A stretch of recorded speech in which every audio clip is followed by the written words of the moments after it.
Hi everyone, myself Hiren M. Patel, lecturer in Electrical Department, VPMP Polytechnic. Subject name Electrical Instrumentation. Subject code 3330 Unit name Fundamental of Measurement. Topic name Classification of Instruments. Introduction. Electrical સિસ્ટમની અંદર અલગ અલગ quantity measure કરવા માટે જેવી રીતે voltage, frequency, current, power, તો એના મેઝરમેન્ટ કરવા માટે અલગ અલગ ઇન્સ્ટ્રુમેન્ટ યુઝ કરવામાં આવે છે. એ દરેક ઇન્સ્ટ્રુમેન્ટ અલગ અલગ પ્રિન્સિપલ ઉપર કામ કરતા હોય છે. એનું માપનની ક્વોન્ટિટી પણ અલગ અલગ હોઈ શકે છે. એનો ઓપરેટિંગ પ્રિન્સિપલ પણ અલગ હોઈ શકે છે. સપ્લાય પણ અલગ હોઈ શકે છે. એટલે ઇન્સ્ટ્રુમેન્ટ એની સપ્લાયનો પ્રકાર, એની માપનની ક્વોન્ટિટી, ઓપરેટિંગ પ્રિન્સિપલ એ એના ઉપર અલગ અલગ રીતના કામ કરતા હોય છે.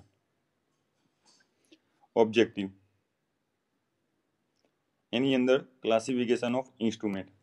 તો ઇન્સ્ટ્રુમેન્ટને ટોટલ 5 ભાગની અંદર વર્ગીકૃત કરવામાં આવે છે.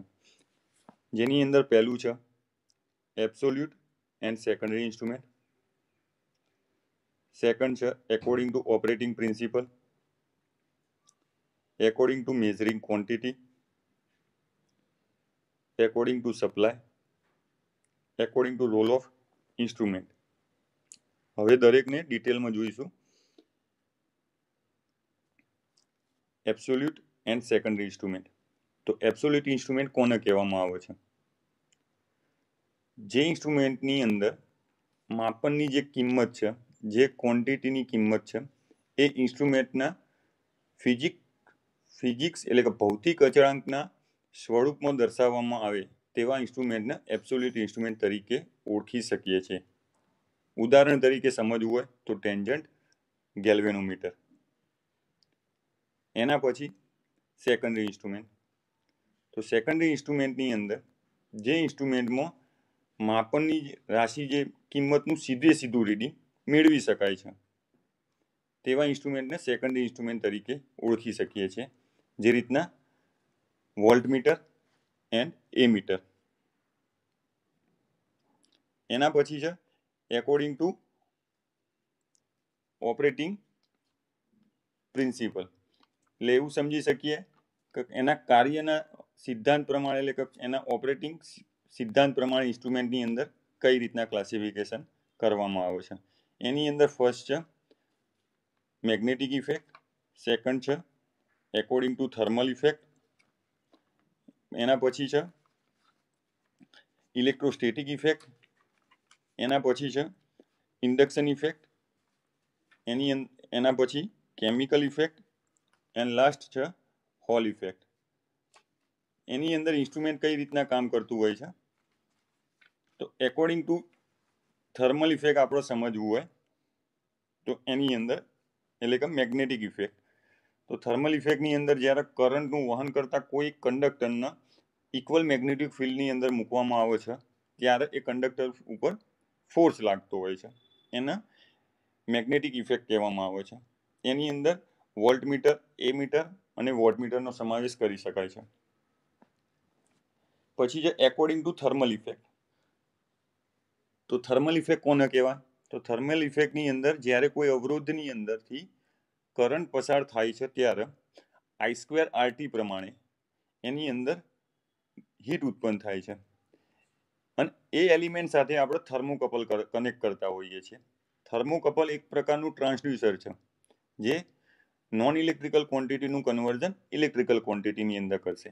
એટલે જે તાપમાન જે છે આપણું, એ નોન ઇલેક્ટ્રિકલ ક્વોન્ટિટી છે, અને થર્મોકપલ એના ઇલેક્ટ્રિકલ ક્વોન્ટિટીને એટલે EMFમાં કન્વર્ઝન કરીને આપશે.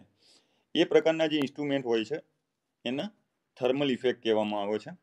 એટલે કે થર્મલ ઇફેક્ટ ઉપર કામ કરતા ઇન્સ્ટ્રુમેન્ટ તરીકે ઓળખાય છે. એની અંદર વોલ્ટમીટર એન્ડ એમીટર છે. Electrostatic effect. તો ઇલેક્ટ્રોસ્ટેટિક ઇફેક્ટ કોને કહેવામાં આવે છે?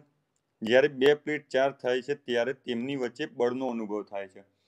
ચાર્જ ઇન ધ સેન્સ હવે કે પ્લેટોની અંદર જ્યારે કરંટ ફ્લો થશે ત્યારે એની અંદર ચાર્જ થશે અને એ બે પ્લેટો વચ્ચે ફોર્સ લાગતું હોય છે. આ ફોર્સના લીધે કોઈ એક પ્લેટ મુવમેન્ટ કરે છે. આને આપણે ઇલેક્ટ્રોસ્ટેટિક તરીકે ઓળખી શકીએ છીએ. એની અંદર ઇલેક્ટ્રોસ્ટેટિક વોલ્ટમીટર. Induction effect. તો ઇન્ડક્શન ઇફેક્ટ કોને કહેવામાં આવે છે? જ્યારે કન્ડક્ટિંગ ડિસ્કને ઇલેક્ટ્રોમેગ્નેટ દ્વારા ઉત્પન્ન થતા મેગ્નેટિક ફિલ્ડની અંદર મૂકવામાં આવે છે. એ કન્ડક્ટિંગ ડિસ્ક હોય છે, એને તમે ઇલેક્ટ્રોમેગ્નેટ દ્વારા ઉત્પન્ન થયેલા મેગ્નેટની અંદર મૂકવામાં આવે છે ત્યારે એ ડિસ્કની અંદર ઈએમએફ ઉત્પન્ન થાય છે. ડિસ્ક ક્લોઝ હોવાના કારણે એની અંદર કરંટ ઉત્પન્ન થાય છે અને કરંટ ઉત્પન્ન થવાના કારણે એ ડિસ્ક ઉપર એક ટોર્ક લાગતો હોય છે, એક ફોર્સ લાગતો હોય છે. એને કહેવામાં આવે છે ઇન્ડક્શન ઇફેક્ટ. તો ઇન્ડક્શન ઇફેક્ટની અંદર વોલ્ટમીટર, એમીટર એન્ડ વોટમીટરનો સમાવેશ થાય છે. એના પછી કેમિકલ ઇફેક્ટ. એની અંદર એચ મીટરનો યુઝ થાય છે. એના પછી છે હોલ ઇફેક્ટ. તો હોલ ઇફેક્ટ જ્યારે કરંટનું વહન કરતા કોઈ સેમી કન્ડક્ટિંગ પદાર્થ જે હોય છે એના ઇક્વલ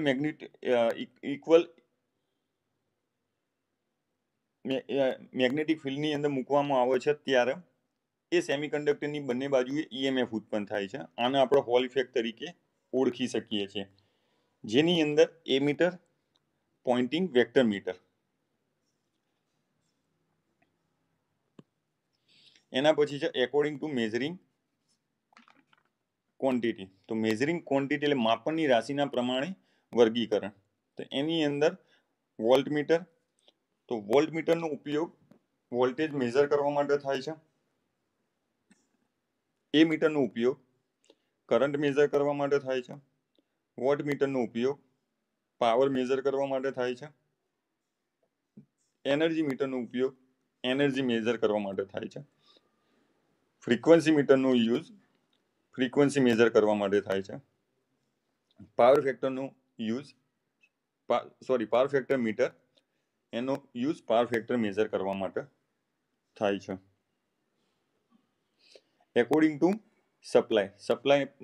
સપ્લાયના આધારે વર્ગીકરણ.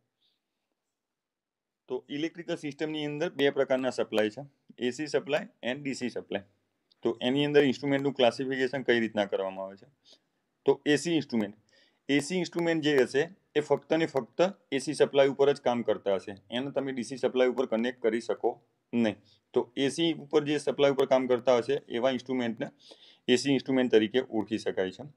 DC instrument. તો ડીસી ઇન્સ્ટ્રુમેન્ટ જે હશે એ ઓનલી ફક્ત ને ફક્ત ડીસી સપ્લાય ઉપર જ કામ કરતા હશે, જેનો ઉપયોગ આપણે ડીસી સપ્લાય માટે જે ક્વોન્ટિટી આવતી હોય એના મેઝરમેન્ટ માટે આપણે કરી શકીએ છીએ. થર્ડ છે એસી ડીસી ઇન્સ્ટ્રુમેન્ટ. એસી ડીસી ઇન્સ્ટ્રુમેન્ટ એટલે કે એવા જ એ ઇન્સ્ટ્રુમેન્ટ જે બંને સપ્લાય ઉપર એટલે કે AC supply and DC supply બંને સપ્લાય ઉપર એનો આપણે યુઝ કરી શકીએ છીએ.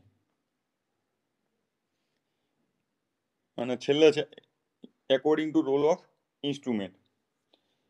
ઇન્સ્ટ્રુમેન્ટનો રોલ શું એ મેઝરમેન્ટની અંદર એના આધારે પણ વર્ગીકરણ કરવામાં આવે છે.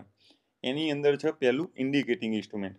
ઇન્ડિકેટિંગ ઇન્સ્ટ્રુમેન્ટમાં માપનની જે રાશિની કિંમતને સ્કેલ ઉપર પોઇન્ટરની મદદથી દર્શાવવામાં આવે છે. અને જે પાસ્ટનું જે રીડિંગ હશે એનો કોઈ રેકોર્ડ રાખવામાં આવતો નથી. ફરીથી સમજવું હોય તો એ રીતના કે જ્યારે કોઈ ઇન્સ્ટ્રુમેન્ટને તમે યુઝ કરવામાં આવે છે ત્યારે એ ઇન્સ્ટ્રુમેન્ટ પોઇન્ટરની મદદથી સ્કેલ ઉપર જે રીડિંગ બતાવતું હોય છે એને ઇન્ડિકેટિંગ ઇન્સ્ટ્રુમેન્ટ તરીકે ઓળખી શકીએ છીએ. જેવી રીતના voltmeter and ammeter. Second recording instrument. તો રેકોર્ડિંગ ઇન્સ્ટ્રુમેન્ટ કઈ રીતના કામ કરતા હોય છે? રેકોર્ડિંગ ઇન્સ્ટ્રુમેન્ટની અંદર માપનની જે રાશિ જે છે એ રાશિના અધરવાઇઝ જે વેલ્યુ જે છે એને કોન્સ્ટન્ટલી કોઈ ગ્રાફ પેપર ઉપર નોટ ડાઉન કરવામાં આવે છે યા નોંધવામાં આવે છે. એટલે જે તે રીડિંગ આવતું હોય એને એવરી ટાઈમે એવરી સેકન્ડે એને કોઈ એક ગ્રાફ પેપર ઉપર નોંધવામાં આવે છે. હવે આ જે ઇન્ફોર્મેશન જે નોંધ કરવામાં આવે છે એને ભવિષ્યની અંદર તમારા કોઈ એનાલિસિસ માટે, કોઈ રિસર્ચ માટે, કોઈ સર્વે માટે યુઝ કરવી હોય તો કરી શકાય છે. એક્ઝામ્પલ તરીકે એવા મીટરને સમજવા હોય તો XY પ્લોટર જેવા ઇન્સ્ટ્રુમેન્ટ જે હોય છે એને તમે રેકોર્ડિંગ ઇન્સ્ટ્રુમેન્ટ તરીકે કન્સિડર કરવામાં આવે છે. રેકોર્ડિંગ ઇન્સ્ટ્રુમેન્ટનો એક ફાયદો એ છે કે એની અંદર ડેટા સ્ટોર હોવાના કારણે ડેટા સ્ટોર કરી શકીએ છીએ કોઈ કાગળ ઉપર.